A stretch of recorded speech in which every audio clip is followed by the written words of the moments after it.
ሰላም ሰላም ክቡራን የቻናሌ ተከታታዮች፣ ሰሞኑን እንግዲህ አትሌት ገለቴ ቡርቃ በሶሻል ሚዲያ ላይ ቀርባ ያለችውን ነገር ሁላችንም ሰምተናል። ከዚህም ጋር ተያይዞ በገዛ ባሏ ክህደት እንደተፈጸመባትና ንብረቶቿ ሁሉ እንደተዘረፉ ላይ ልትወጣ መሆኗን ተናግራለች። በዚህም ምክንያት ደግሞ የኢትዮጵያ ሕዝብ ይፍረደኝ ስትል አቤቱታ አቅርባለች። እንደዚሁም የተወሰደባት ንብረት 11 የሚጠጉ ቤቶችንና ወደ 5 የሚጠጉ መኪኖችን ወስዶባታል። ይሄ ቀላል አይደለም። እንደዚህ አይነት ነገር እንግዲህ ያጋጥማል። ሰው ሰውን መክዳት ይችላል። ሰው ሰውን መጉዳት ይችላል።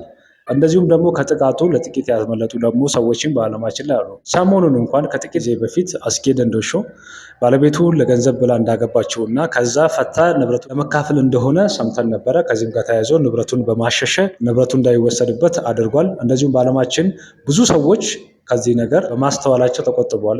ስለዚህ የሰው ልጅ በዚህ ደረጃ ሞኝ ባይሆን ቢጠነቀቅ ብዬ እመክራለሁ።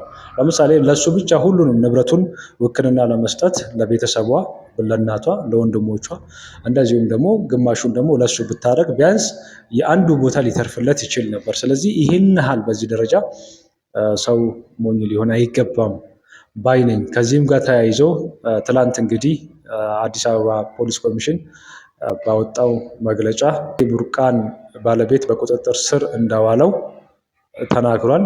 እንግዲህ በቁጥጥር ስር መዋሉ ብቻ ሳይሆን ንብረቷ ሙሉ በሙሉ የሚመለስባት ሚስ ሊኖር ይገባል፣ ሊፈጠር ይገባል። ቢያንስ ንብረቷ ሊመለስ ይገባል፣ ፍትህ ይገባል እንላለን። የቀረውን አዲስ ነገር ሲኖር ይዤላችሁ ምቀርብ ይሆናል። ቻናሌ ቤተሰብ ያልሆናችሁ ሰብስክራይብ በማድረግ የቻናሌ ቤተሰብ እንድትሆኑ ጠይቃችኋለሁ። እንደዚሁም ከዚህ በኋላ አዳዲስ መረጃውና አስተማሪ ነገሮችን ስለምለቅ እንዲደርሳችሁ ሰብስክራይብ እንዳትረሱ፣ ሰብስክራይብ አድርጉ እላለሁ።